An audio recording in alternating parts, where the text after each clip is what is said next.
Hello and welcome to Sri Raj IS. I'm here with the new episode of Israel US War. Now, as per the report, as per the breaking news, Iran has attacked a new military air base of USA in Saudi Arabia. Now, this is not for the first time that Iran is attacking military air base located in Gulf countries, but this attack is significant. This attack is significant. Apart from this Saudi Arabian military base of USA, Israel is also attacked. Israel Haifa port was under attack by Iranian missiles.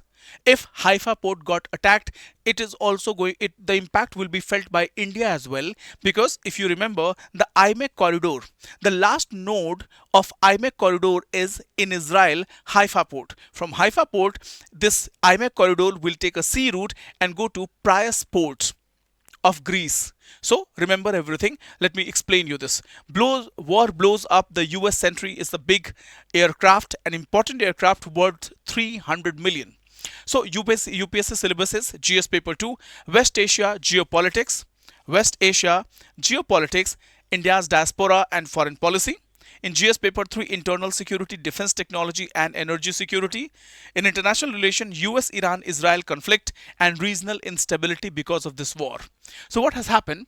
Conflict completes 1 month. The conflict with Iran started on 28th of February. 28th of February, and now we are touching 31st of March. So it has completed 1 month. What has happened? What is the cost of this war? What is the cost of this war? I'll explain you. So 31 days of war. 31 days of war. And what is the cost of war? If you look at United States of America, United States of America is bleeding. United States of America is bleeding because the per second it is costing 11,000 US dollars to USA. For shooting down every drone, for shooting down every Shahed drone of Iran, they are launching 2-3 missiles from big weapon system, which is costing at least 1 million per shoot. So this war is bleeding United States of America, whereas Iran has developed a low cost warfare technology, and they have mastered the drone technology. Drones technology. They are launching a combination of ballistic missiles, missile system, cluster munitions, and these drones. So the cost of war for Iran is lesser in comparison of United States of America. Because after Cold War, US developed, during Cold War or after Cold War, US developed multiple military bases across West Asia. The purpose was to control the world. The purpose was to maintain the world hegemony, the crown of world superpower. And what they did, they developed huge infrastructures. They developed huge weapons, which is difficult to move from one place to another place, be it THAAD missiles, be it Tomahawk cruise missiles, or the military bases, which is costing USA too much. So if you talk about the cost of war, United States of America is bleeding, and the Pentagon says that they need $200 billion to fund this war. At the same time, there is a news coming from NATO. There is a news coming from NATO that NATO's resources are drying up. NATO's resources are drying up because NATO has to support the Russia-Ukraine war as well. So this is the direct cost of war. While Iran has a low-cost warfare technology, USA is bleeding because of its heavy armed ammunitions and also the military bases. Now let's get back to the topic again. Now the conflict completes 1 month, started with US-Israel strike on Iran, now spreading across entire West Asia. Now what is the warning? The warning is war moving from controlled strikes to uncontrolled escalation. There is no hold barred now. Not from the USA, neither from the USA nor from the Iran side. Now let's look at major turning point in this attack. In this topic we are going to cover that what has happened. Now the first direct hit on USA asset. US asset in Saudi Arabia, Prince Sultan Air Base, which is one of the biggest US military air base in Saudi Arabia. Now, when you attack a military base, you do not attack the physical infrastructure. You attack the integrity, you attack the confidence of the weapon of the enemy country as well. So by attacking US military bases in West Asia, you are giving a message to the world, or you are creating a confusion against the USA. What is that confusion? The confusion related to capability of the USA as a world superpower.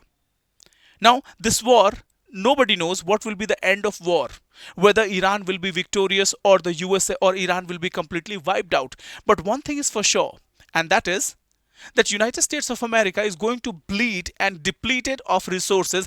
This is what Iran wants, and this is happening.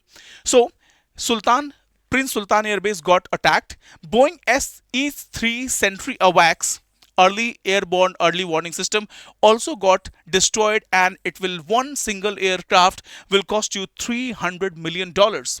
Now, it weakens US battlefield awareness because AWACS system is early airborne system which will detect any attack preemptively, and it will inform, right? But because of this Saudi Arabian military base under attack, US will be weakened in its war capability.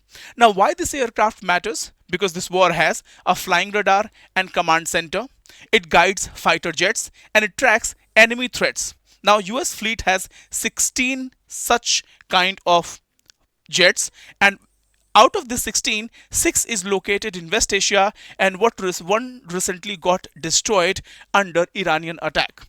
Now, losing even one will cause major operational setbacks. Now, imagine, now there is a war scenario. There is a war theater in Russia-Ukraine.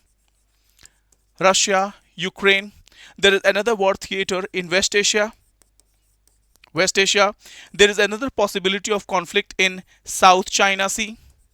North Korea is testing ballistic missile in East China Sea. So, USA will have the deployment in all these areas where the possible conflict can take place. Now, what will happen?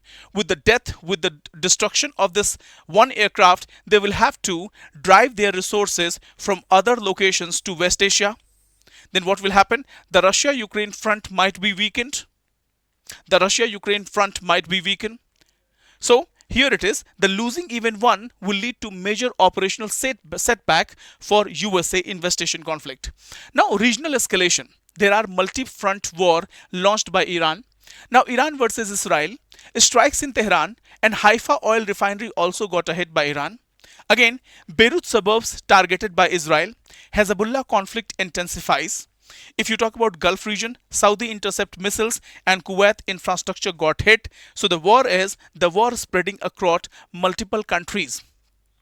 Now, new target.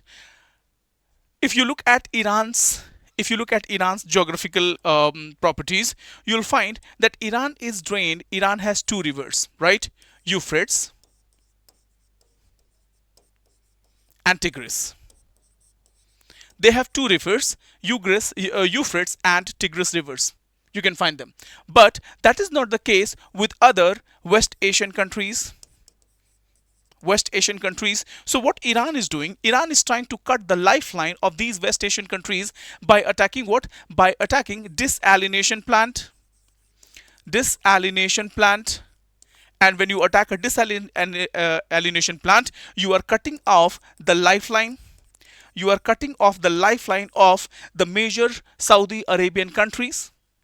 Again, apart from desalination plant, Iran is also attacking the data centers.